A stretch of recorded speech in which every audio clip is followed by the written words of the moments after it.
How's going, guys? Welcome to the channel. In this video we are gonna see, what if Naruto was the strongest dragon of darkness and built Harem in Winx Club? Huge shout out to Belial the Dark Angel for this story. If you wants to see awesome fanfiction like this, don't forget to subscribe. Now let's get into the video. Naruto Uzumaki, 7-year-old host of the Kyuubi, was running from the regular mob. When he was cornered, a purple-haired woman appeared between him and the mob. "So you are the son of the woman I saw as my daughter?" she said before killing the mob with several stone spikes. At the Hyuga compound, a woman with white hair was carrying the oldest heiress, Hinata, away after saving her from the sealing ceremony. "I don't care if it is so-called clan business. I won't let a child be treated like this." With Naruto, the woman had the same idea. At the same time, the two women disappeared with their charges. When Sarutobi arrived, he was cursing up a storm for losing his weapon for the village. Time skip 9 years. In the last 9 years, Hinata grew quite a lot in power. Her adoptive mother, Farragonda, the headmistress of Alfea, trained her as a fairy, her type being space-time and water. She had a lot of friends and had a good life. In Cloud Tower, unlike Hinata, Naruto had changed over the years. While Hinata still had her shy, yet cheerful personality, Naruto had become cold and distant to everyone, even the woman who saved him, Griffin, his grandmother in all but blood, and Stella, his ex-girlfriend that he broke up with on good terms. He mostly spent his time doing research and performing some of his personal experiments. Other than that, he spent his time perfecting his magic.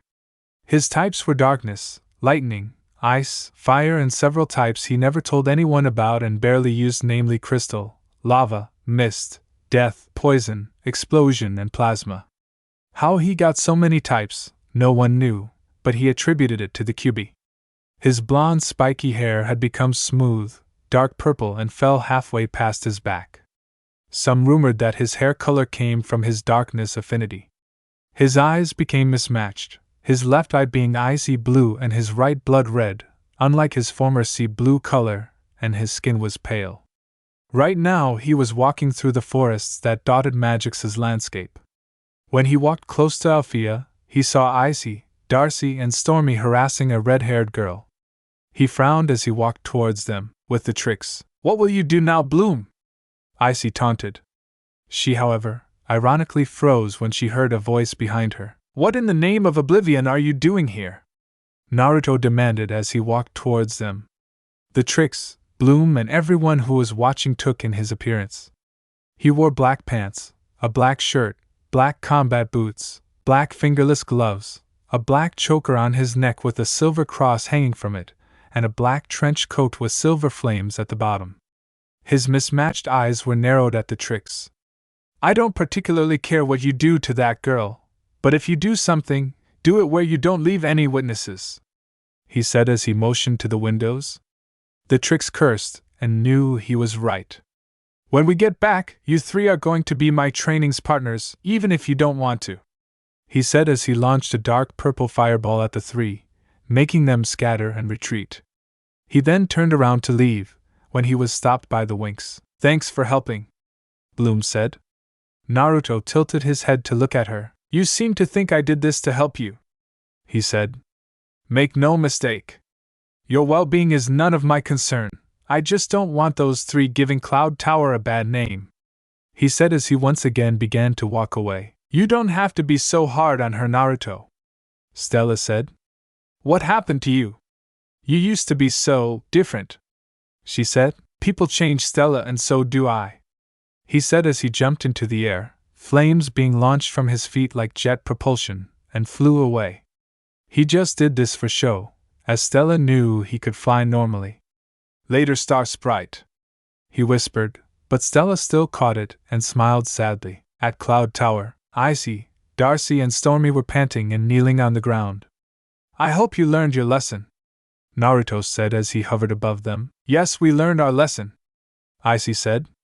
Naruto nodded and he left for his room. Stormy sighed. "How in the name of oblivion did all of us fall for the coldest and most uncaring guy in the magical dimension?" she said. It wasn't that much of a secret that just about every girl in Cloud Tower had a crush on Naruto, the tricks included. Maybe because he is powerful, hot, and his elements include all of our elements. Not to mention he's hot, Darcy said with a dreamy look, which was shared by Stormy, while Icy scowled, but blushed slightly at the thought of Naruto. In Naruto's room, Naruto walked into his room. It was kind of a normal room with a computer and several other appliances, if you call a room with walls full of normal and experimental weapons normal. The walls of his room had dozens of weapons on them, from normal swords to swords that looked like they had a chainsaw mechanism in it. Naruto just walked over to his bed, changed his clothes, and went to sleep. A few days later, Naruto was once more walking through the forests. He was asked by Farragonda to participate in a special class she thought of, using the hollow chamber to demonstrate combat. He sighed as he suddenly disappeared in a dark purple blur. In said hollow chamber, Palladium was about to announce that Naruto wouldn't come, when Naruto appeared in a blur. "Sorry I'm late," he said uncaringly. "You wanted me to show you combat, right?" he asked. Palladium nodded. "If you would please enter the machine," he said. Naruto shrugged and did just that. "What level do you want it?" he asked. Naruto smirked. "The highest possible," he said as Palladium gasped. "You know that you can die on that level, don't you?" he asked. Naruto chuckled. "In a real battle, dying is always a possibility. Life and death are the only things that matter in a fight, and I plan to stay alive," he said as Palladium sighed and activated the machine. "The battles will be in several sections," he said as Naruto smirked, and he was sent into the hollow world. In the hollow chamber, Naruto smirked as he appeared in an open wasteland. Suddenly a dragon made of what looked like magma crashed to the ground. "A magma dragon, huh?" he mused as he gained a dark grin on his face. "Let's rock," he said as he charged at the dragon, with the class. "He is going to fight a magma dragon head-on," Tekna said. "Is he that stupid?" Stella sighed. "He isn't stupid, just confident," she said. "The craziest thing is that he will most likely come out unscathed," she said. Hollow chamber. Naruto was dodging every attack the dragon threw at him, be it claw swipes, tail swipes, bites, or blasts of lava and fire. "Is that all you can do, you overgrown newt?" he mocked, actually making the dragon angrier. "I'll finish this," he said as he held out his hand. Lightning gathered in front of it in a ball of energy. "Lightning Destroyer," he said as he unleashed the energy as a gigantic burst of dark purple lightning, completely vaporizing the dragon. "Next level, please," he said as the area changed to an open plain and an army of orcs appeared in front of him. Naruto's grin only widened and even unnerved some of the orcs, but they charged anyway. Naruto called upon one of his own blades, a scorpion chain's word. "Let's dance," he said as he tore through the orcs like a hurricane, painting the earth with their blood. He jumped back and called down several lightning bolts, before he raised his leg and slammed his heel into the ground, shooting towers of dark purple fire out of the earth along the line in front of his leg. He then took a deep breath and breathed out a massive torrent of dark purple flames. All in all, when the attacks cleared, all the orcs were dead or dying. The field then changed to reveal a forest clearing, filled with beastmen, minotaurs, and all kinds of weird monsters. Naruto's grin then turned downright demonic. He focused his magic around him, creating a sphere of pure darkness around him. "Black Death Oblivion!" he yelled as the sphere cracked and exploded in a gigantic wave of pure dark energy, destroying the horde and just about the whole forest. With the class, "That's enough," Palladium said. "Shut off the machine," he ordered as the machine was shut off. Naruto walked out with a frown. "Why did we stop?" he asked. "I was having fun," he said. Palladium narrowed his eyes. "You found completely massacring all those creatures fun?" he demanded. Naruto shrugged. "They weren't real anyway," he said uncaringly. "So if they were real, you wouldn't have done that?" Palladium asked. He did not expect Naruto to smile. "I never said that," Naruto said. "If they were a threat to me, I would have done it without a second thought." Palladium glared at Naruto. "How can you talk so casually about taking a life?" he demanded. Naruto shrugged. "I just do," he said. "The only meaning life has is death, the fact that there is an end, forces people to live. I live by the fact that, if your time has come, your time has come, no exceptions. So until my time comes, I will do anything to live my way. Even if I have to kill everyone that stands in my way," he said as he walked out of the room. "You have become that used to killing Naruto?" Hinata said, making Naruto stop and turn towards her. "Even you have to feel some regret," she said. Naruto just stared at her. "People always say that they pray that the day that killing becomes easy never comes, for when that day comes, you stop being human and become a monster," Hinata said. Naruto just turned around. "Then I guess I am a monster," he said as he walked away. "Hey Uzumaki!" he heard behind him. He turned around and saw Stella, before she slapped him in the face. "Never talk about yourself like that again, you hear me?" she yelled. Naruto glared at her. "Touch me again and I will hurt you," he said as he walked away. Stella ran up to him and grabbed his shoulder. He grabbed her hand and threw her away. "This is your last warning," he said before he disappeared in a purple blur. Stella looked at the spot he disappeared from with tears in her eyes. The girls looked for a while, before they helped her to their room. At the top of Cloud Tower, Naruto appeared on the roof of Cloud Tower. "How dare they!" he raged. "How dare they lecture me about what I am? If I am a monster, so be it. I became a monster for my revenge and I won't stop until it is complete. Until Konoha is reduced to ashes, I will do anything to achieve it," he said as a dark flame-like aura appeared around him. "Even if I have to sell my soul to the Lords of Oblivion themselves, I will have my revenge," he yelled as he began laughing insanely, his laugh being heard throughout all the different dimensions. In Konoha, Sarutobi Hiruzen was sitting in his office when he heard the laughter. The pure killing intent that accompanied it was causing massive uproars in the village. "I knew I should have killed that brat," he said. He couldn't help but shiver at laugh, however, with Naruto. Naruto was still laughing. The aura around him grew in intensity and size. "And then the world shall know the true power of the Dragon of Darkness," he yelled as his aura flared up in the form of a massive dragon and shot into the sky as Naruto let out a loud, terrifying roar that shook the earth around the tower. Naruto woke up early in the morning as he always did. He took a shower, put on his clothes and went out of the tower. Later that day, Naruto was walking through the forests as usual. When he came to a clearing, he scowled. It seemed Althea had an outdoor class today and the specialists were transporting a hunting troll, which they cornered. "That's the troll Icy, Darcy and Stormy used to find Stella. Might as well help those three cover up their tracks," he said. "I can't have them be caught, I still have some use for them," he said as he took out a sphere-shaped device and pressed a button. He then threw the device in a high arc, making it land in front of the troll. The device then exploded in a bright blue fireball. Everyone looked at the direction the device came from and they frowned when they saw Naruto standing there with a dark grin. "Sorry, but I can't let that troll leave here alive," he said as he disappeared in a purple blur and reappeared behind the scorched troll, a sword in his hand, which was covered in blood. Everyone stood still, before the trolls had slid of its shoulders. "And that concludes my job," he said as he turned around to leave. "You bastard!" Riven screamed as he charged at Naruto. Naruto smirked as he turned around and launched a dark purple fireball from his fist, missing Riven by an inch, making him stop. "Are you sure you want to do that?" he said as he pulled out a phantom weapon of his own, a scythe. "What do you want?" he asked. "Why did you kill that troll?" Riven demanded. Naruto shrugged. "Because it was necessary," he said as he put away his scythe. "Later," he said as he disappeared. In the forests, Icy, Darcy and Stormy were sitting on a tree stump. "That was close, wasn't it?" a voice said from the trees. The girls looked and saw Naruto walking out.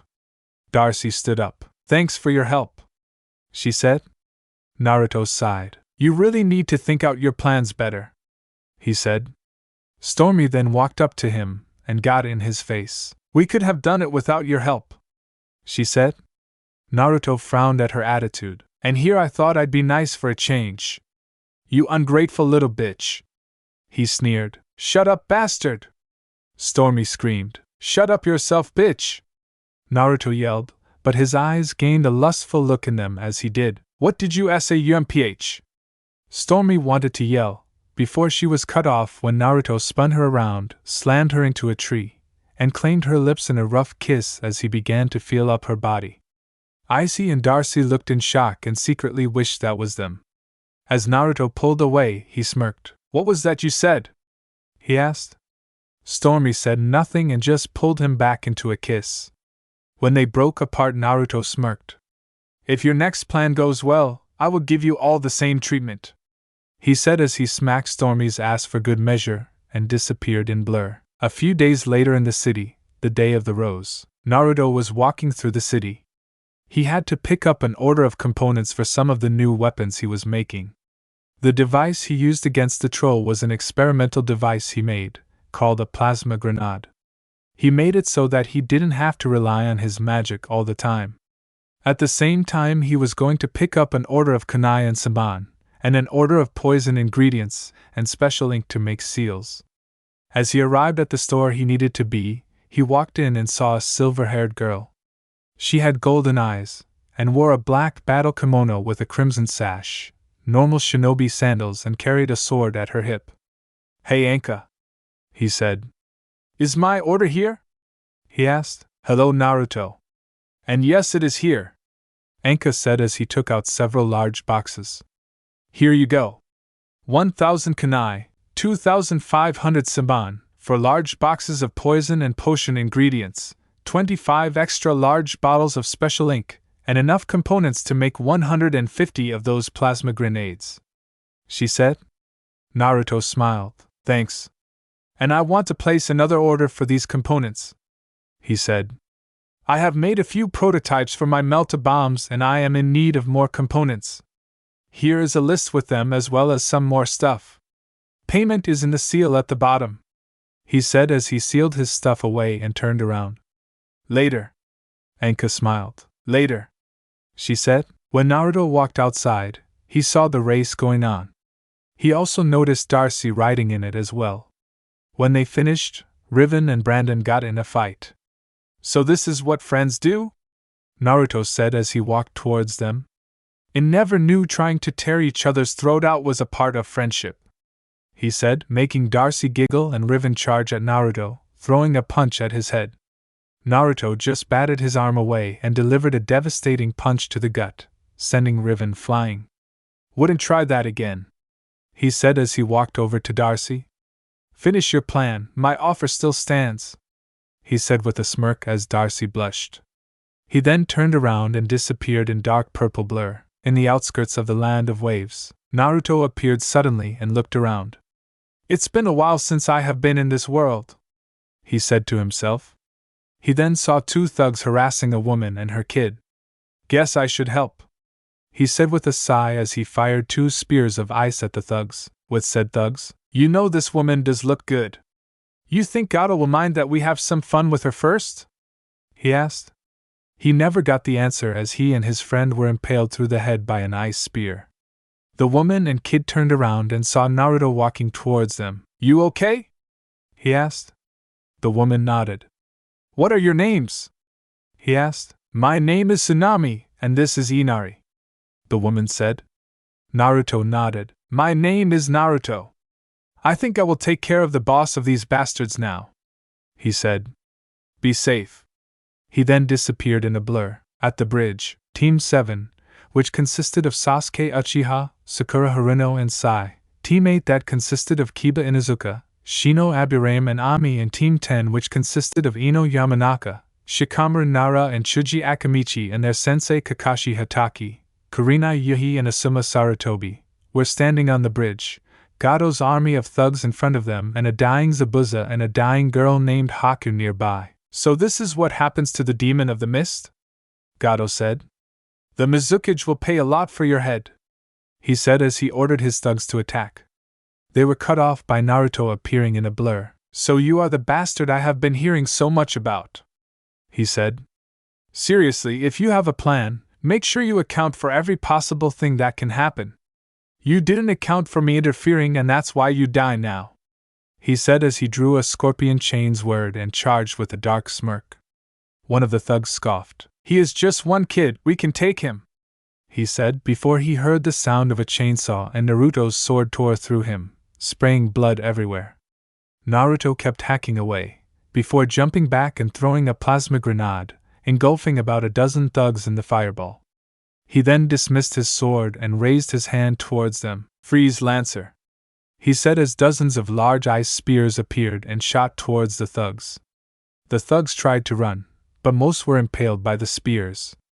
Naruto then raised both his hands. "Have fun in Hell, Gato," he said as dark purple flames swirled around him, before turning pitch black. "Be honored. You are the first to witness my hellfire," he said as the flames gathered in front of him in a small orb. "Hellfire Blazer!" he yelled as the orb burst apart, and black flames raged towards Gato and his thugs, incinerating them all and leaving nothing behind, not even ashes. "Pieces of shit!" Naruto sneered as he turned around to see the team stare at him. "What the fuck are you looking at?" he sneered. Sasuke fumed. "You can't talk to me like that. I am an Uchiha. An elite!" he yelled. "Shut up, trash," Naruto said coldly. Sasuke saw red and charged at Naruto. Naruto smirked as dark purple lightning arched around his arm. "Lightning impact," he said as he slammed his fist into Sasuke's stomach, sending him flying, paralyzed by the lightning. "Stupid little brat.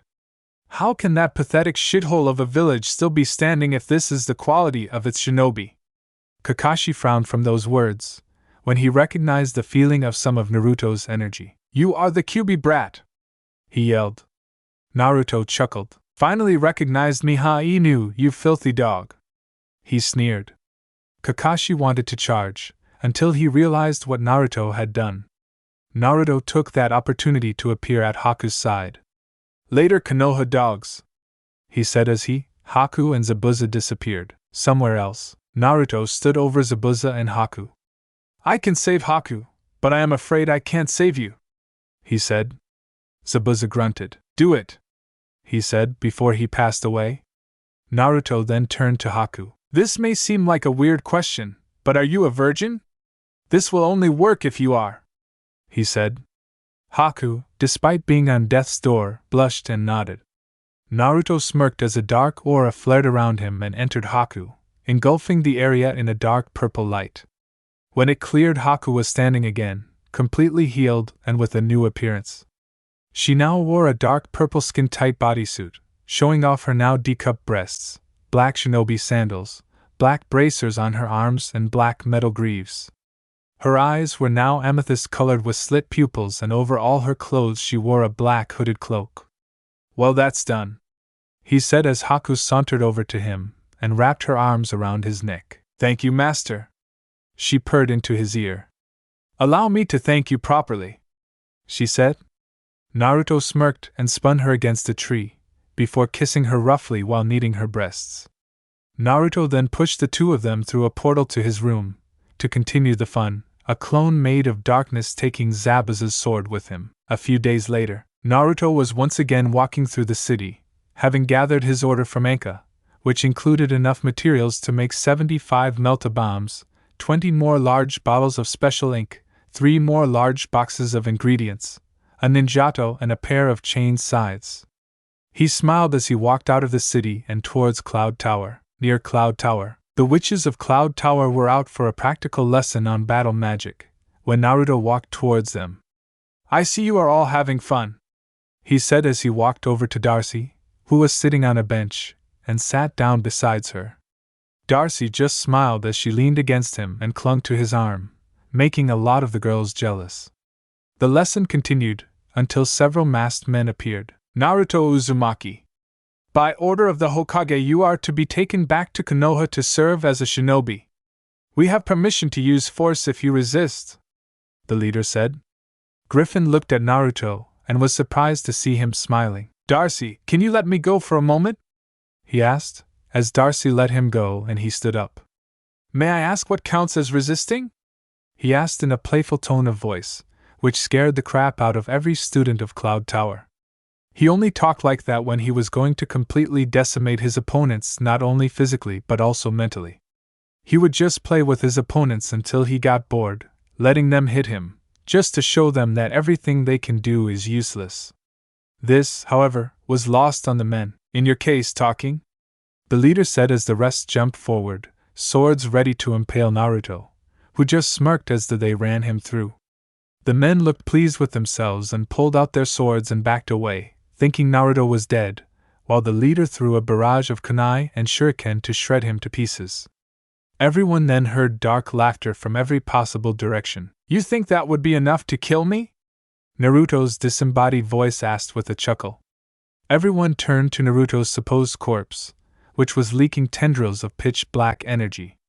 The laughter then returned as Naruto's body rose up and began rebuilding itself. Nothing can destroy the darkness! He yelled as his aura exploded, sending the men flying. When they could see again, they saw Naruto, but he had changed. He was shrouded in darkness, appearing as nothing more than silhouette of his own, and he wasn't even touching the ground, he just hovered about a few feet above it. His eyes were a glowing golden color with slit pupils. The only part of his face that could be made out besides his eyes were his teeth, which were now just shark-like fangs. He had a glowing red reverse pentagram on each cheek, red vein-like cracks all across his body, and the seal on his stomach was seen, glowing crimson red. Black bats swirled around him, and from his back tendrils of shadow energy emerged. To top it all off, his hands had turned into claws, with wisps of black energy coming from his arms.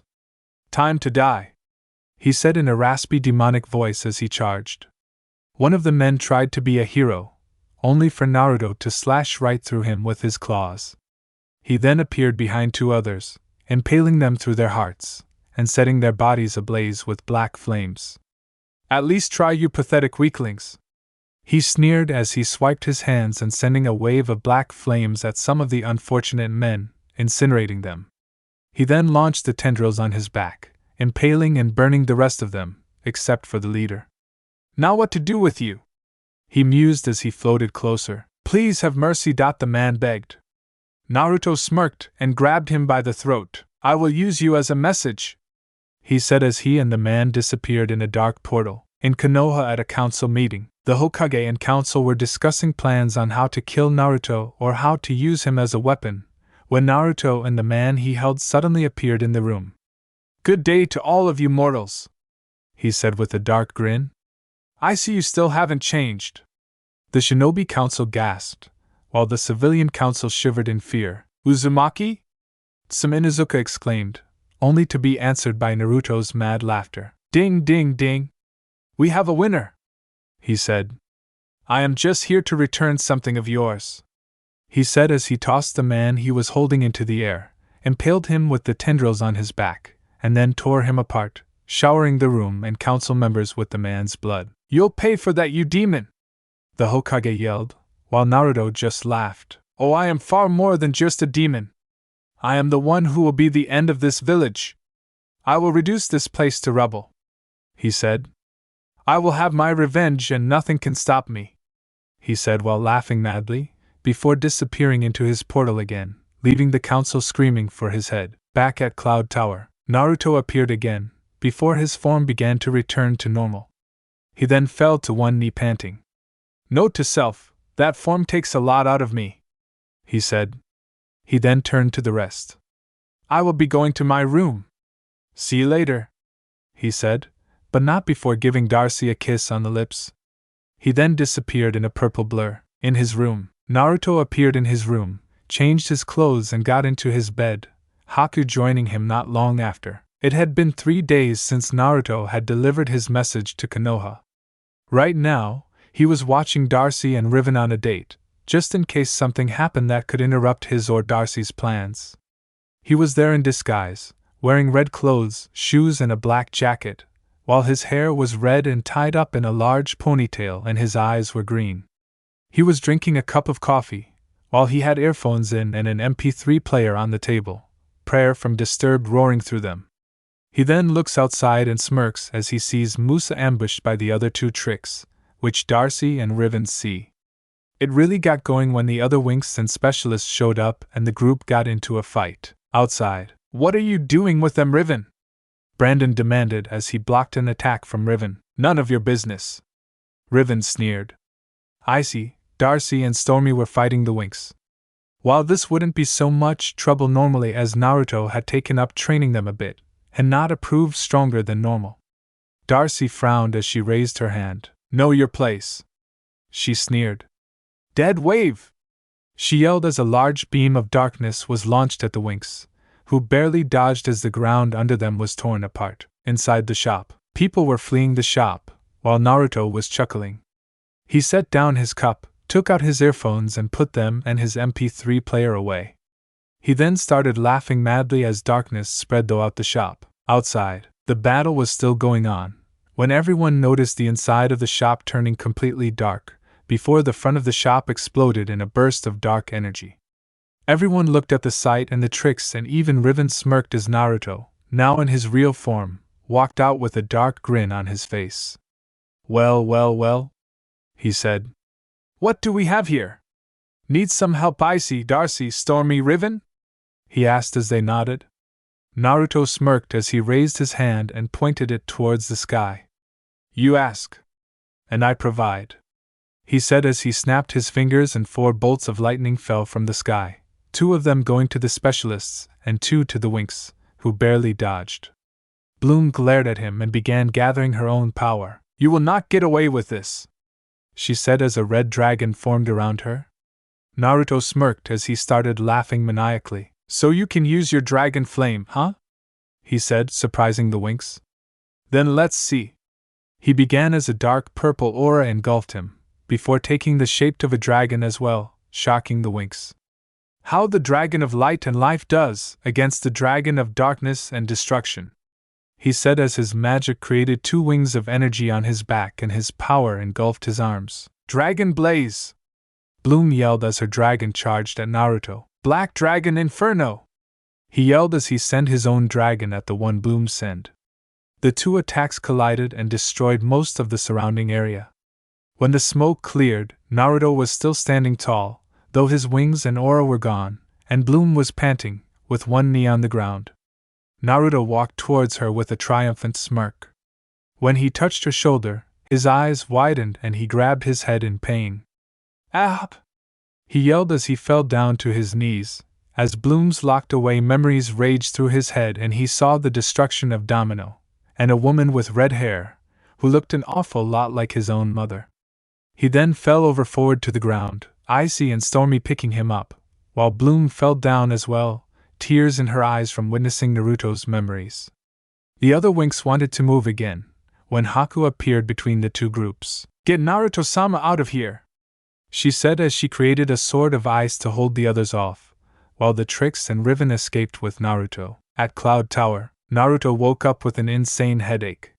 He then realized what had happened. He chuckled, before erupting in full-blown mad laughter. Soon after the Trix ran in and Naruto smirked. Gather everything you can on that Bloom girl, he said, confusing the Trix. Why exactly? Darcy said. She has the dragon flame you want. So gather whatever you can on her, she might prove useful, he said as the Trix nodded and began, while Naruto kept laughing. A few days later, Naruto was standing in his room, before a table where a wooden contraption laid. This was a puppet like the ones the puppeteers from Suna used. He had found notes from Sasori of the Red Sands when he infiltrated Suna a while ago, and then found the man, and trained under him for a year or 2. This was one of his human puppets, named Takai. It had a human appearance, but with a skull-like face, wearing a black hooded cloak and carrying a large scythe, giving it a reaper-like appearance. It was made from a member of a clan that was famed for the ability to channel chakra through their scythes for devastating results. Another one was a humanoid puppet clad in rags, with large claws, spikes on its back, a demonic-looking head and a lot of hidden weapons, named Akumu. He had a number of other puppets, but he kept them sealed. He smirked as he sealed his finished puppets away. With the Trix after they took over Cloud Tower, sorry for the speed I go at through the story, but I really want the first season done. Naruto stood at the top of Cloud Tower, smirking as the Trix's army moved on Red Fountain. "It's time," he said as he made hand signs and bit his thumb. "Summoning Jutsu," he said as he slammed his palm to the ground, black smoke engulfing the top of the tower. Icy, Darcy and Stormy looked on, when a terrifying roar shook the earth around the tower. When the smoke cleared away, the Trix's eyes widened at the sight of a gigantic serpentine dragon was coiled around the tower, Naruto on its head.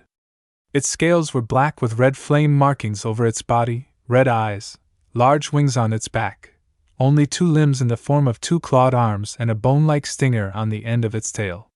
This was one of Naruto's most powerful dragon summons, named Raijin, Heartless. Naruto had found the contract in the ruins of an ancient shrine. It was called the Dark Dragon Contract. Only someone of his bloodline could claim this contract, the mortal enemies of the normal dragon contract. The dragon contract could be used by any shinobi deemed worthy but only partially, but only someone of Bloom's bloodline could unlock it fully. "Hello, Raijin," Naruto said with a dark grin. The dragon looks at Naruto. "Hello, Naruto-sama," the dragon said in female voice. "I guess you need my help in battle." Naruto nodded. "We are moving with the army to Red Fountain," he said. Raijin gave a dragon version of a smirk. Naruto then smirked at the Trix as 4 black gates opened up and 4 figures appeared. The first was clad in bone-white armor, with a helmet with a cross-shaped slit for vision, like Lisa Yadamaru's hollow mask from Bleach. He had a large single-edged, katana-like long sword, but with a straight blade and cape waving behind him. The second was a wizard wearing white robes, carrying a large staff and wearing a wide skull mask with a prominent horn centered on its forehead, and a row of diamond-shaped markings over its eyebrows, Hiyori's hollow mask. The third was clearly female, wearing white battle robes, a pair of daggers, pale skin, green eyes and white hair. She was also the only one that didn't wear a mask. The last one wore little armor. He wore white greaves, white armor on his lower body, a single shoulder plate with 1 large spike and several smaller ones and a white clawed gauntlet. He carried a large, serrated, double-bladed battle axe. He also wore a flat hockey mask with 6 slit eye holes and 2 columns and extensions that frame his head, Kensei's hollow mask. Naruto smirked as his first demon servants appeared. The Hollow Knight, Caballero. The Hollow Wizard, Maleticum. The Battle Dancer, Saltar, and the Hollow Berserker, Vindictum. They were all created from his own power, combined with Kyuubi's power. They would later have their own subordinates, which were lesser forms of themselves, but they weren't done yet as Naruto had just finished creating them. Oh, did I mention that they were all capable of flight? "Move out!" he yelled as the 4 nodded and flew off with the army, Naruto following on Raijin. In Red Fountain, the students were already fighting the army of darkness, when a black bolt of energy slammed against the barrier Saladin had erected. Everyone looked with wide-eyed at Raijin. That was when the gate was blown apart by Maleticum, who was standing in the opening, while Caballero charged in, together with Saltar and Vindictum, slashing through the students, painting the earth red with blood, but strangely killing no one. Naruto smirked as he jumped down himself, a single katana in his hand. He landed with a loud crash, sending everyone around him flying, while he was unharmed. "None of you will be able to beat me.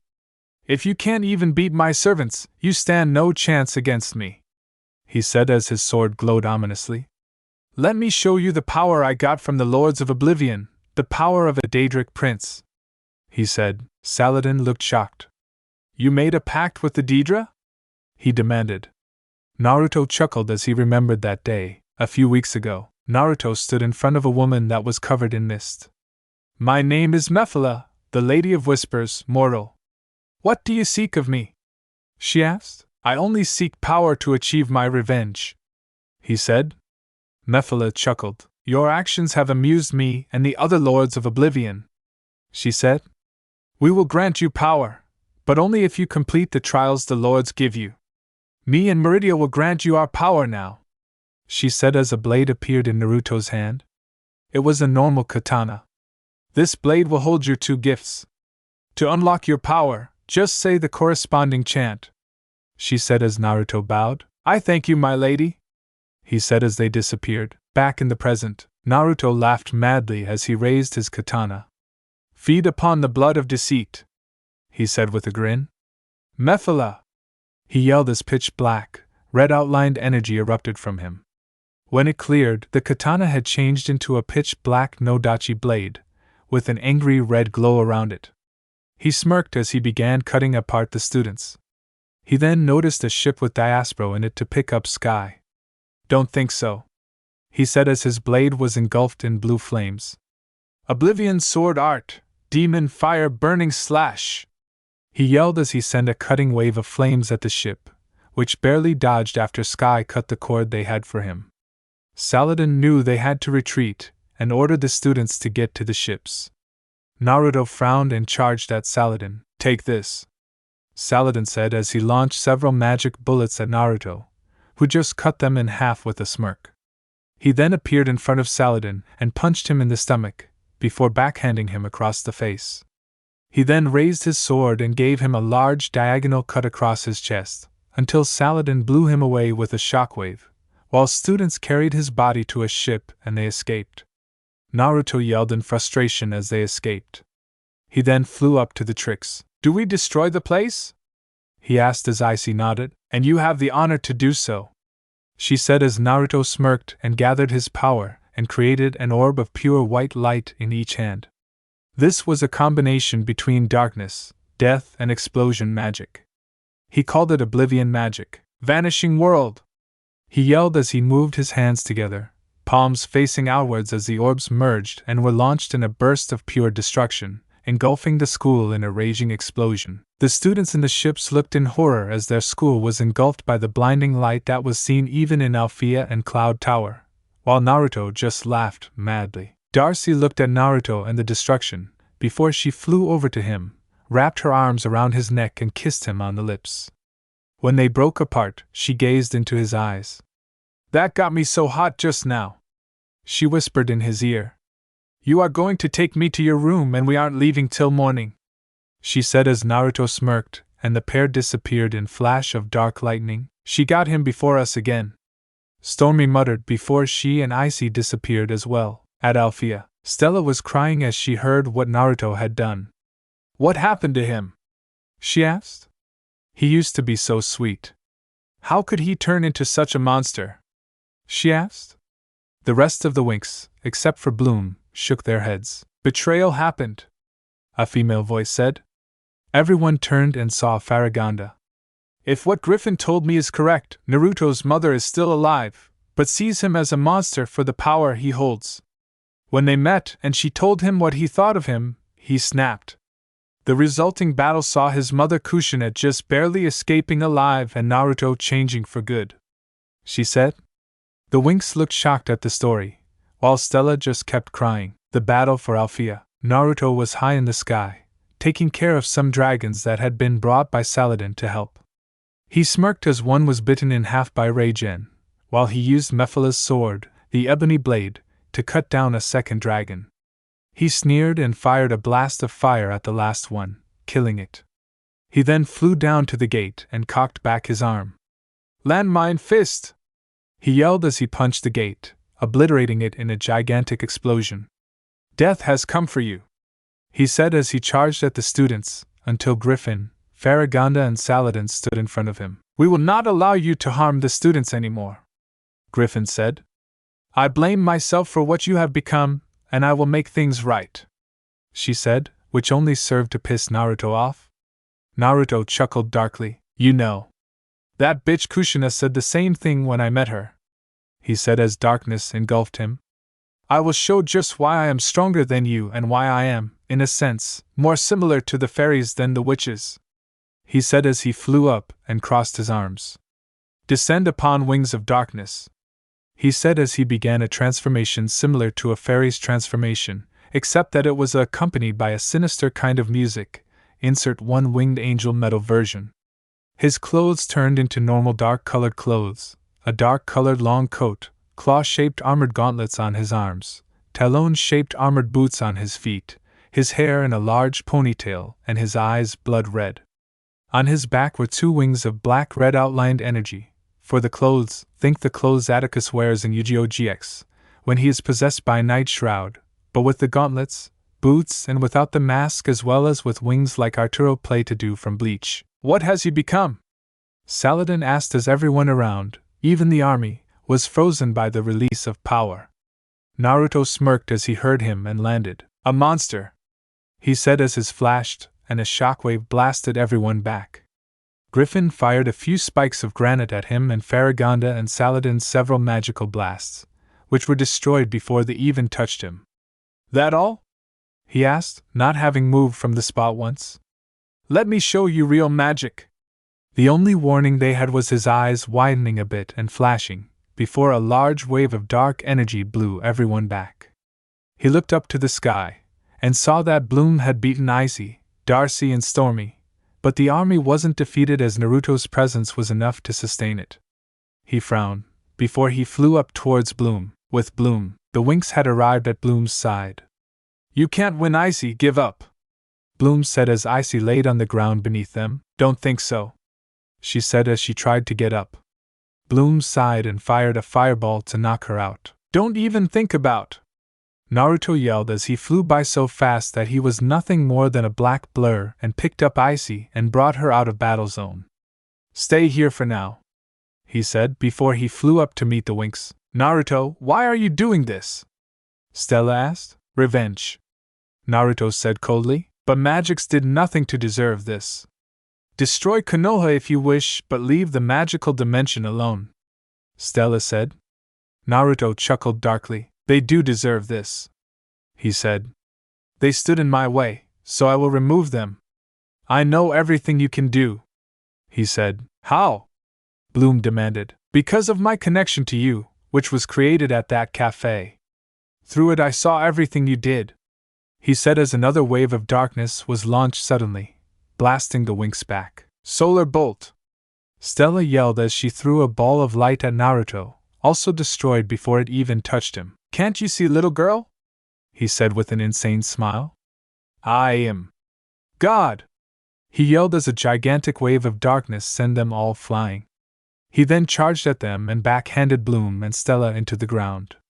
He unleashed yet another wave, sending Musa and Tekna flying down, before he drop-kicked Hinata down. He then turned to Flora with a feral grin as his gauntlets disappeared and he suddenly appeared in front of her. You know, you have quite the body, he said as he groped her breasts through her clothes. Flora looked in fear as tears filled her eyes, but she couldn't hold back a moan.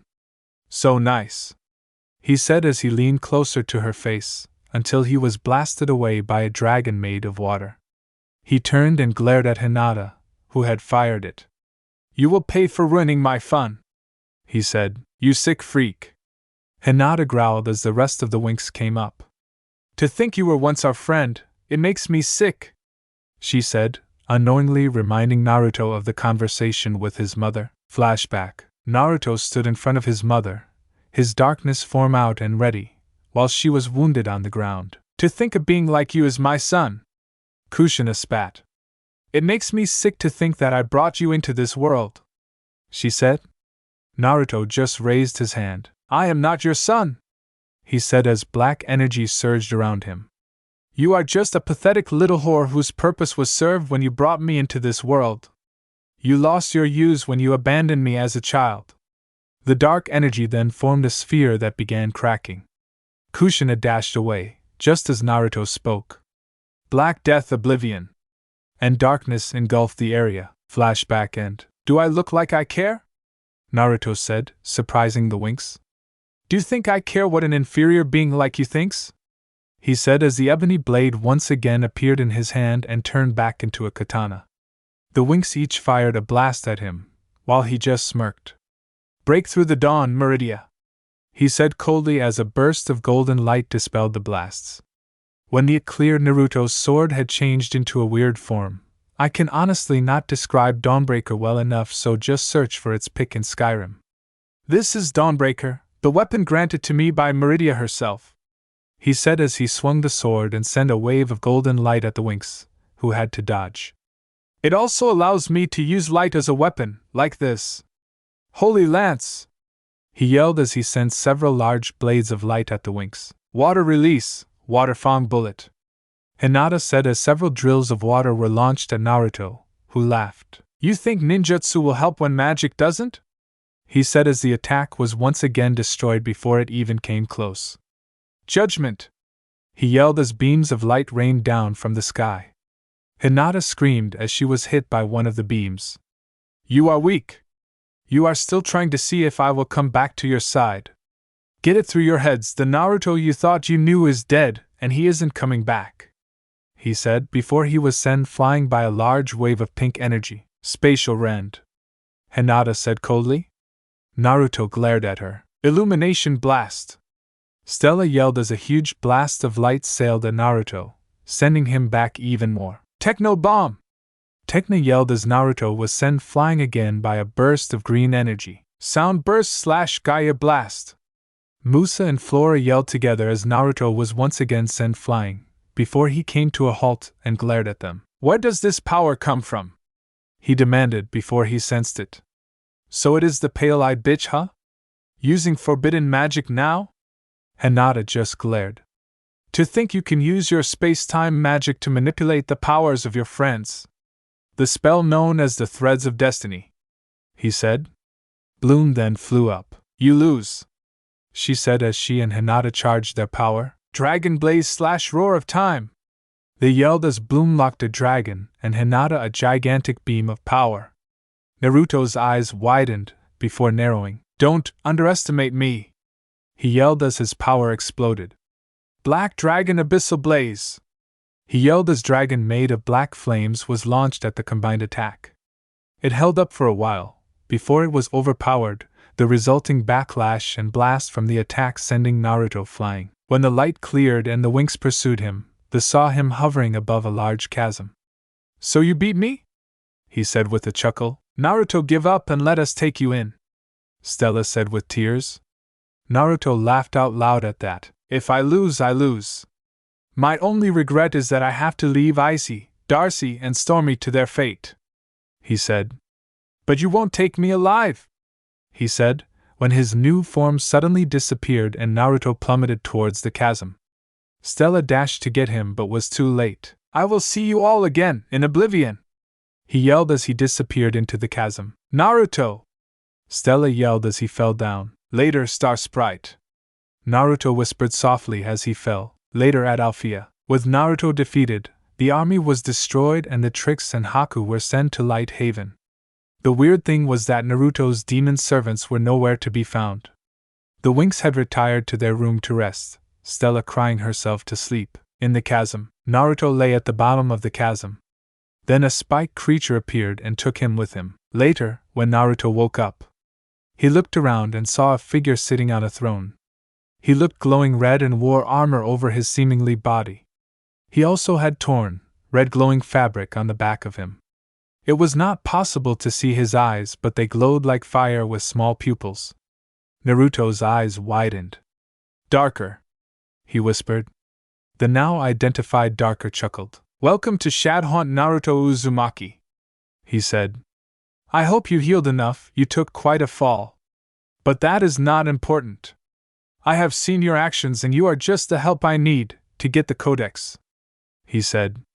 Naruto's eyes widened before he smirked. I accept, he said while their combined dark laughter was heard throughout the castle. The Winx were at school like usual, preparing to help the new girl, Layla, with helping the pixies.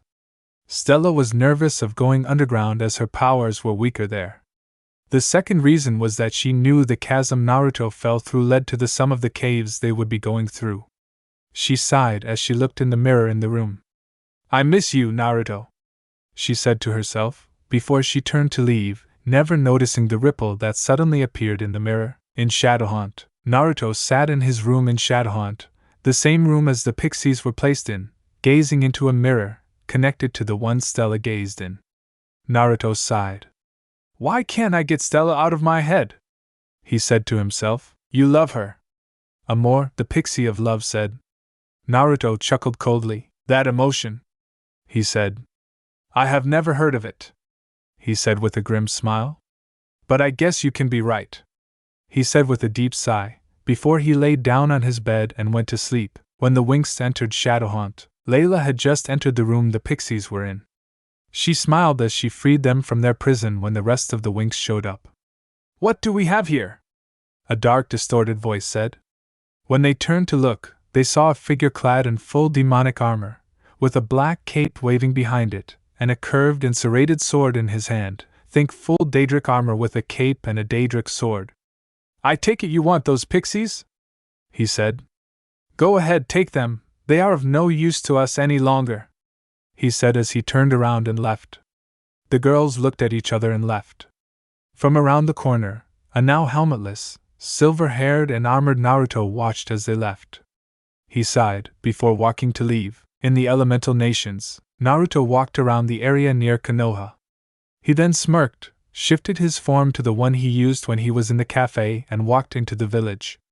He then walked into a restaurant and ordered some dango and sake.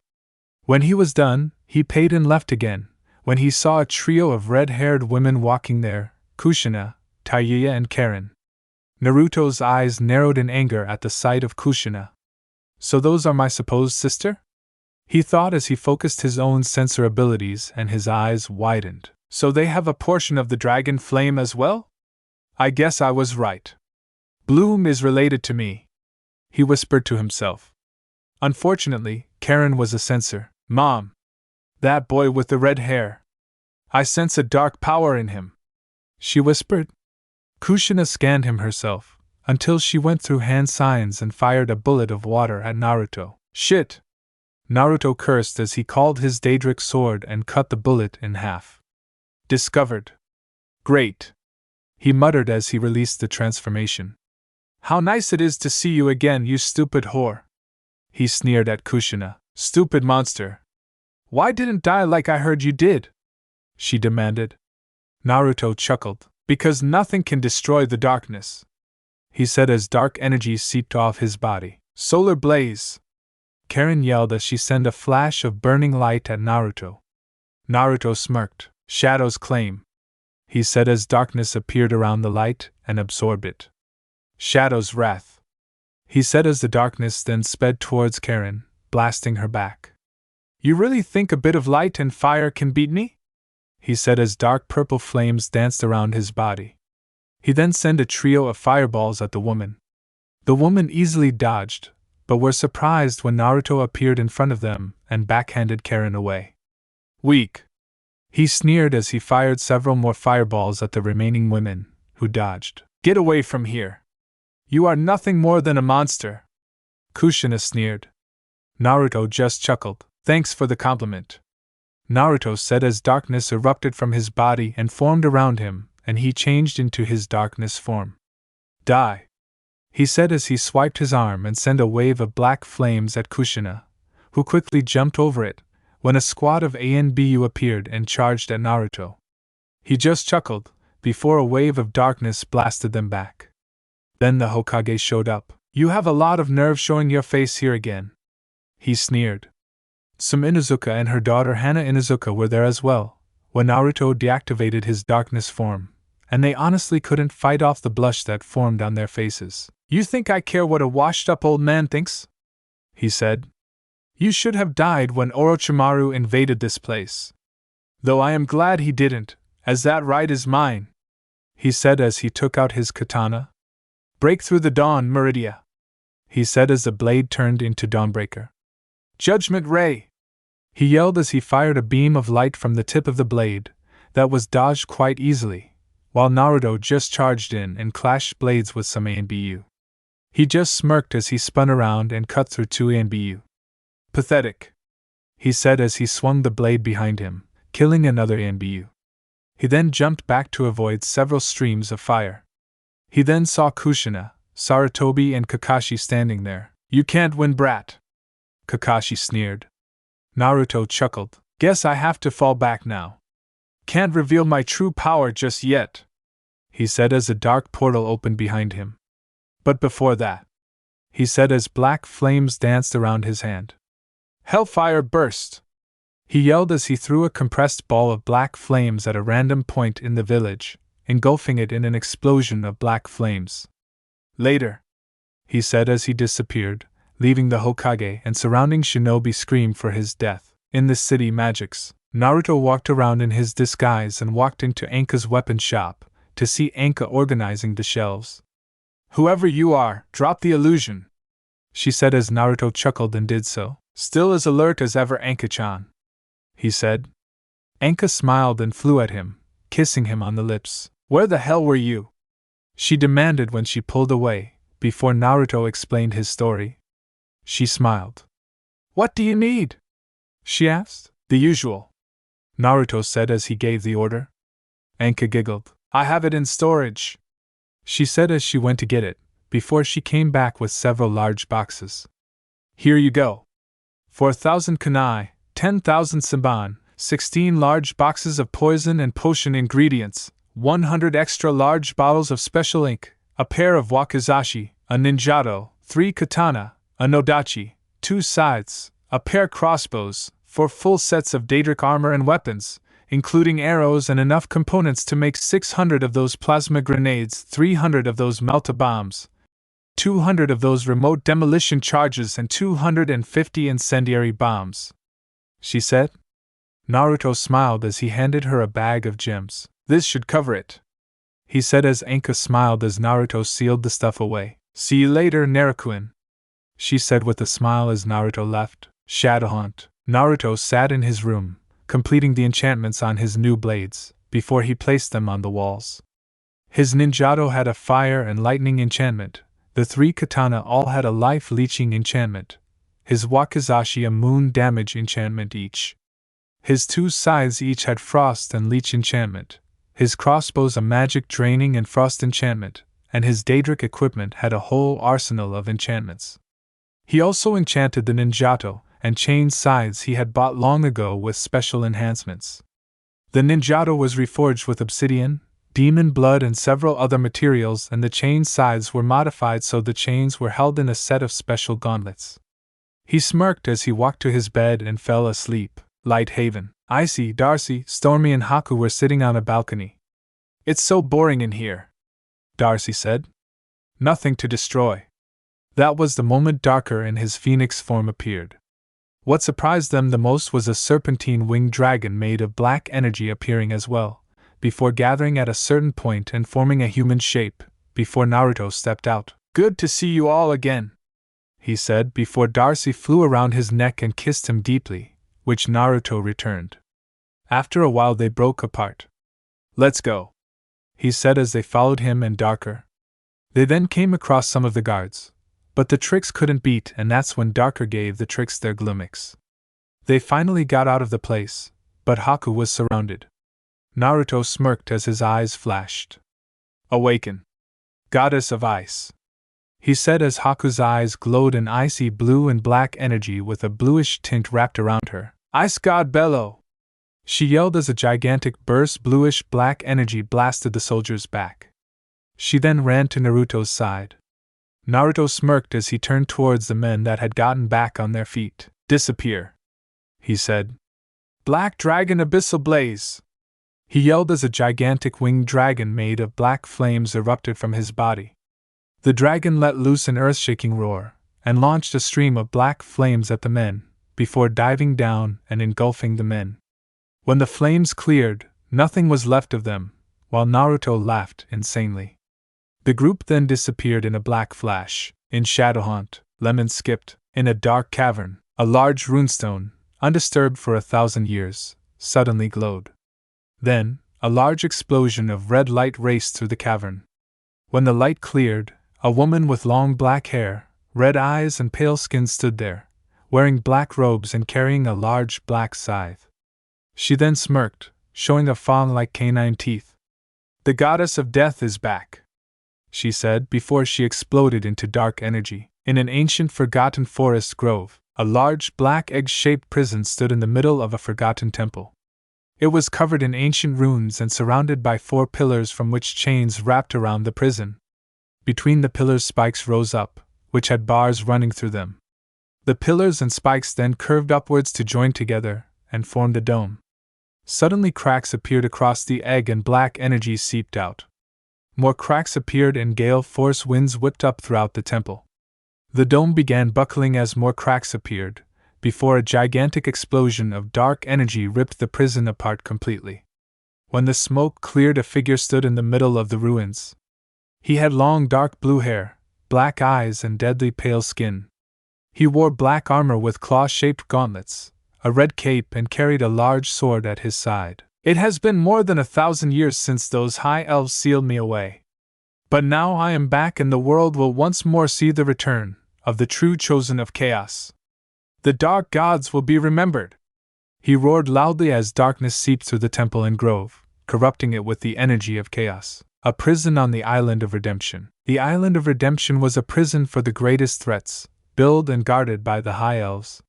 Suddenly the guards felt the eruption of chaos energy.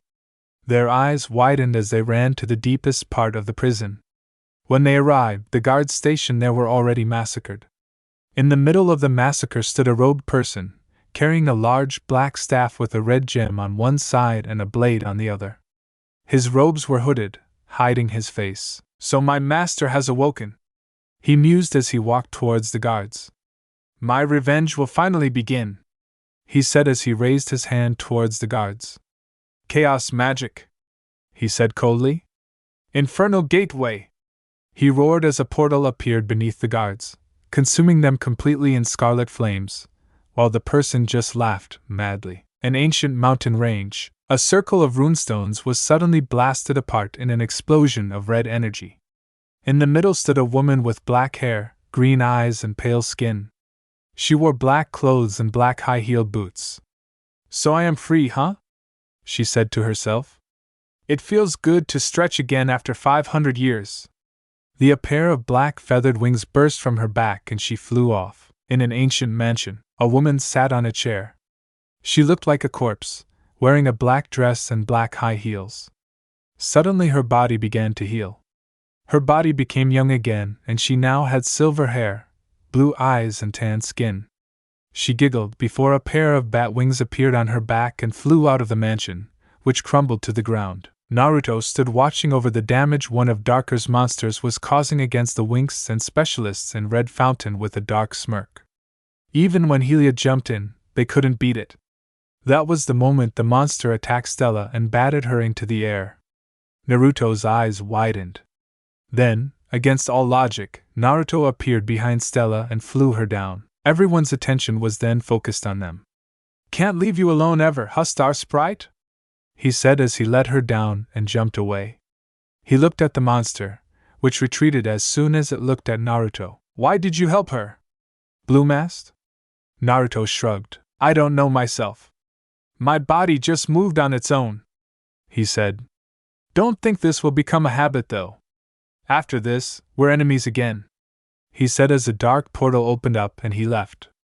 Stella smiled. "You haven't changed completely, Naruto," she thought. "But when the time comes, who will I choose?" she asked herself. Bloom saw her inner turmoil but said nothing. "I know it is hard, Stella, but when the time comes, I hope you make the right choice. But whatever you do, I will never hate you for it," Bloom thought to herself. The students then got back to their business. Near Kumo, Naruto stepped out of the portal, only to find Kumo under attack by Akatsuki. He identified Itachi Uchiha, a woman named Deraira, female Deidara, Kisame Hashigaki, a woman named Hisa, female Haiden, and Sasori of the Red Sands. Well, he said, drawing the attention to him. "Long time no see, Sasori-sensei," he said with a sadistic smirk. Sasori, in his own puppet body, actually looked afraid. "Not you," he whispered. Naruto smirked darkly as darkness gathered around him. "It has been a while since the 2 years we trained," he said as he looked at Deraira and Hisa. "And I see that you got company, and nice company too." Hisa smirked. "Well, you are not too shabby either, kid. I wonder how your blood tastes," she said as she licked her lips. Deraira was just silent as she kept eyeing Naruto with a blush. Naruto saw it and smirked, before flashing in front of her, making her fall on her but in surprise. "You know, you two can come with me. Me and my master are always in search of strong people," he said as he helped Deraira up. "Sorry, but they won't betray Akatsuki," Kisame said, only to be backhanded into a tree when Naruto appeared beside him. I don't think I asked you anything, Naruto said as dark purple flames began dancing around him, before he disappeared in a swirl of flames as Itachi launched a fireball at him. It has been a while, Naruto, he said in his usual monotone. I never thought you of all people would betray Konoha, he said. Now that was the wrong thing to say. As soon as those words left his mouth, Ki exploded from Naruto. When Itachi looked, he was shocked to see the dark energy leaking from Naruto. That was stupid, Itachi, Sasori said as he jumped away. You're dead, Itachi, Naruto said as he turned into his darkness form, only now the tendrils were replaced with bat-like wings. He then suddenly disappeared and racked his claws across Itachi's chest, ripping it open and making a fountain of blood spew from it. He then launched Itachi into the air, before flying after him. Hellfire impact!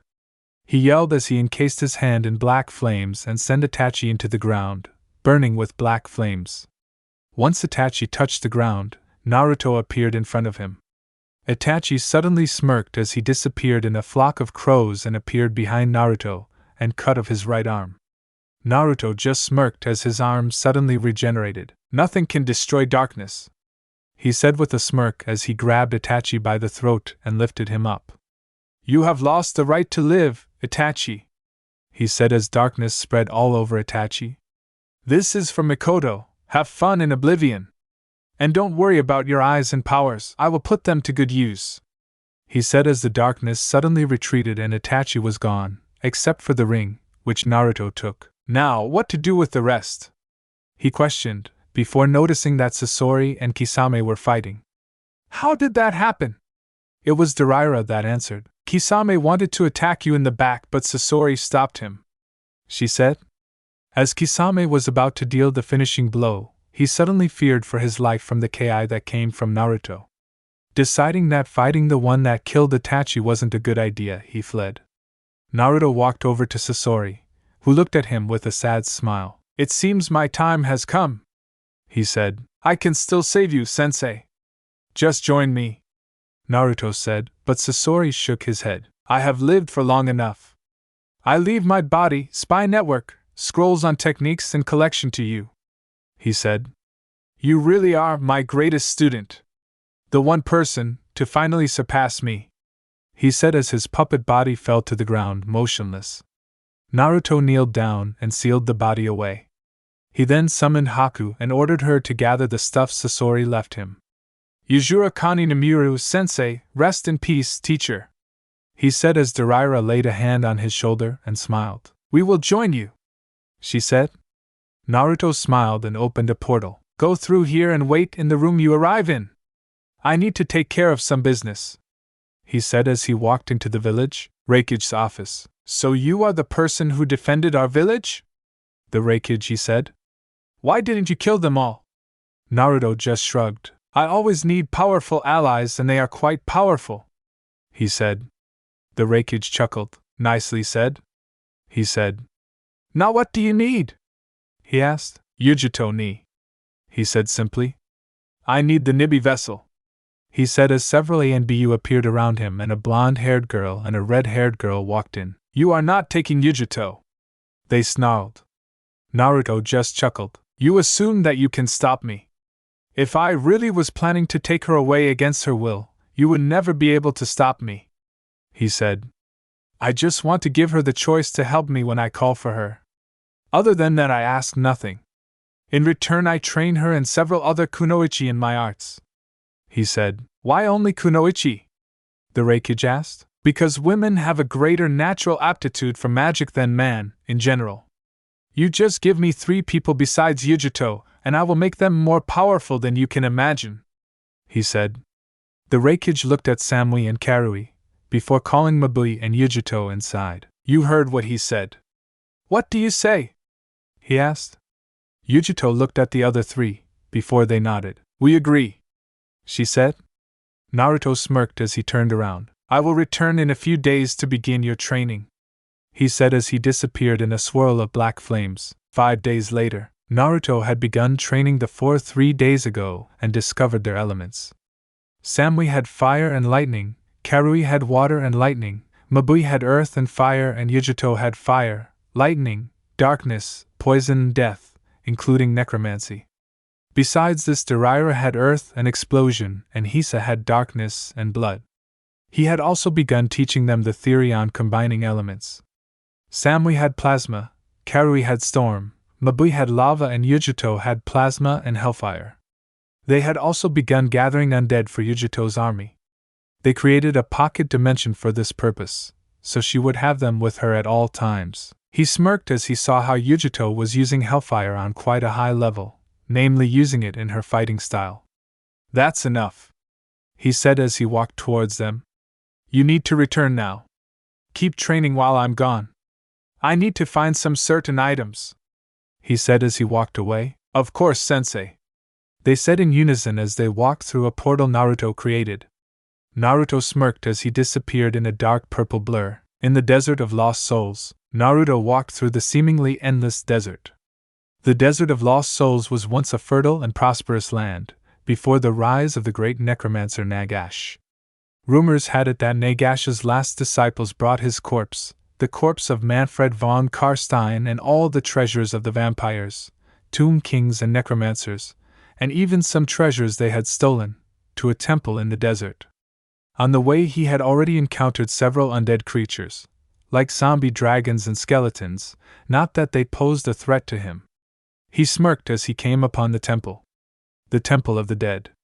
He said as he walked in, only to find the statues coming to life. "Sentinels, huh?" he mused. He just waved his hand and they exploded in a cloud of dust and rubble. He then walked further in, until he came to the main chamber, lined with mountains of gold, gems, weapons, armor, and other treasures, with Nagash's crown on a statue of his. But what interested him the most were the 9 books on the pedestal.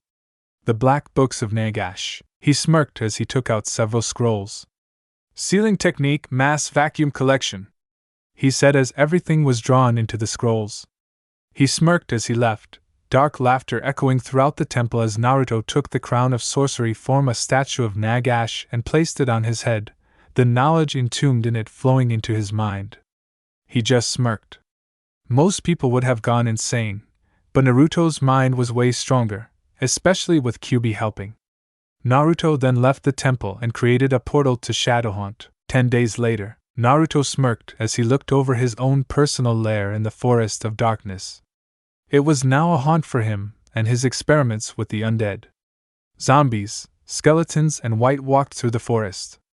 Fenbeasts and specters patrolled the area around his hidden cave, which led to Shadowhaunt. The entrance was also guarded by sentinels, but these could move with all the agility of a normal warrior, but with the strength and endurance of stone. The last defense was a great black dragon he bound with a scroll of binding. He then disappeared in a blur, and a haunting laugh echoed through the forest as darkness swirled high into the air. Althea, Stella was out on the roof and saw the swirl of darkness and sighed sadly. "You have found it, huh?" she asked to no one. "You finally found the books of Nagash. Have you truly fallen that much?" she asked. "I have," Naruto said as he appeared behind her, scaring her. "Sorry," he said. "Why are you here?" Stella asked as she prepared to go into Winx. "To see you," Naruto said as he pushed her against the wall of the tower nearby. "Why is it that I can't get you out of my head? Why are you the one person I can never truly hurt?" he asked as he leaned closer. "I don't know," Stella said. "Why is it that I can't seem to blame you, even after all that happened? Why do I still feel a connection to you?" she asked as she leaned closer too. Then, when their own feelings, suppressed or not, took control, they kissed. Naruto wrapped his arms around her waist as she wrapped hers around his neck and deepening the kiss. They stayed like that for a couple of minutes, before pulling away. Naruto then reached into his pocket and pulled out a ring. "This is the von Karstein ring. I give this to you. It will protect you from harm," he said. "I hope that you will one day join me. I really don't want to fight you again," he said as he kissed her one last time, before disappearing. Stella stared at the ring and put it away. "I don't know, Naruto. I don't know," she said as she walked away, not knowing that Bloom was around the corner watching her. "Oh, Stella," she said softly to herself. You will have to pick a side soon enough. But now, I don't even know if stopping Naruto from his revenge is the right thing to do. But whatever you do, I will support you, she said before walking away as well. Naruto walked around Shadowhunt as usual. He then decided to go visit Anka's shop again to get some new materials for his puppets and weapons and opened a portal. The city. Naruto walked towards Anka's shop, only to find soldiers in front of it. He cursed as he ran towards the shop. The soldiers saw him and drew their weapons, before they were impaled by several blades of dark energy that Naruto shot at them. He ran into the shop and saw several soldiers ripping off Anka's clothes. Naruto's eyes turned red with a black four-bladed pinwheel and a dark aura appeared around him. The soldiers froze as the first was snatched up by a ghostly skeletal hand and crushed to a paste. The other soldiers looked back and saw Naruto standing there with a ghostly ribcage with a single arm around him. You have lost the right to live, he said as the ribcage grew into a ghostly warrior covered in armor with a shield and gourd, Itachi's Susanoo. Suddenly the figure opened the gourd and created a flowing sword and killed the soldiers in 5 seconds flat. The figure disappeared and Naruto ran towards Anka. You okay? He asked as he picked her up when he saw she had passed out, and she coughed up some blood. He cursed and created a few clones of darkness and gave them several scrolls. Gather everything and return to Shadowhunt, he ordered as he disappeared with Anka. Shadowhunt. Anka woke up and saw Naruto looking at her with a smile. You okay? He asked. She nodded. You came just in time. But my shop is ruined. They came after me when they found out I supplied you with weapons and materials, she said. Naruto smiled. I gathered everything and installed it here, he said. Ask the others if you need anything. I need to take care of some assholes, he said as he blurred away. Anka giggled. Those guys won't know what hit them, she said. The HQ of the soldiers. The soldiers were wondering where their colleagues were, when the front of the base suddenly exploded and a wave of black flames washed in. You pieces of scum dared touch what is mine. For that you shall pay. Naruto snarled as he launched several fireballs at the soldiers. The soldiers dodged and ran outside, desperate to get out of the tight space of their HQ. As Naruto walked outside, he saw that more soldiers had shown up and a large crowd had formed. He looked into the crowd and saw the Winx and specialists stand there. He just looked back to the soldiers and smirked. You should have never tried to harm Anka. No one, and I repeat no one, touches what is mine, he said as he floated into the air, making the Winx stare in horror. Descend upon wings of darkness, he chanted as he began his own transformation. The Winx backed away as he turned into the form he used to fight them in the last battle. Naruto smirked as he looked at the soldiers. Twin Dragon Inferno! He yelled as his wings turned into 2 dragons of energy and tore into the soldiers. He then reformed his wings and flew at the soldiers. Die! He yelled as he tore one of the soldiers in half with his bare hands before tearing through the rest, before once again flying into the sky and dodging shots from several ships the soldiers had brought as backup. He smirked, before 3 dragons of fire raced towards him, forcing him to dodge. He looked and saw his mother and sisters. Why don't you die already, monster? Kushina demanded. Naruto chuckled. So my pathetic excuse for a mother shows her face again, he said, shocking the Winx. Hinata looked from the background. She agreed with Kushina on her view of Naruto. He was a monster, and she couldn't understand that Bloom and Stella couldn't see that. Flora was just scared to death of him, and Tekna, Musa and Layla didn't know what to think. And this time I will make sure you die, Kushina said. Naruto just laughed. You could barely defeat me in my darkness form's first stage. And you think you can beat me when I am like this? Even Farragonda, Saladin and Griffin combined couldn't stop me. The Winx only stopped me because the pale-eyed bitch used forbidden magic. He then smirked as he disappeared and appeared in the middle of the soldiers again. Hellfire Tornado, he said coldly as a tornado of black flames engulfed almost half of the soldiers and their ships. Kushina bristled with anger and nodded at her daughters. Let's do this, she said as their magical auras flared. Naruto looked at them with a frown. Sacred Dragon Heavenly Blaze! They yelled as a large dragon of golden flames was launched at Naruto, who flew up into the air, only for the dragon to follow him. The dragon hit, and a large explosion rocked the city. Kushina smirked. "There is no way he survived that," she said. Stella and Bloom shook their heads, which she noticed. "Why do you disagree?" she asked. "You need 3 people for that spell, while Naruto can cast its dark variant on his own," Stella said. Kushina scoffed, while the remaining soldiers walked over to her, which was still about a few dozen. They didn't even say a word, before a dark chuckle sounded from the smoke cloud in the air. The cloud cleared and revealed Naruto. But what was revealed shocked them all. Naruto's chest was badly burned, his armor blown to pieces, and blood flowed from his head. But what shocked them the most was that his entire right arm was gone. "To think you actually hurt me," he said with a chuckle as dark energies seeped from his body. "You will not get away with this," he said as the energy seeped into the corpses of the soldiers. "Witness the power of a necromancer," he said as the corpses struggled up, reanimated by Naruto's magic. Kushina actually backed away. "You found it," she whispered. "You were the one that raided the Temple of the Dead," she said. Naruto chuckled. "Yes. And now I want something from you," he said. "You will not have our power," Kushina snarled.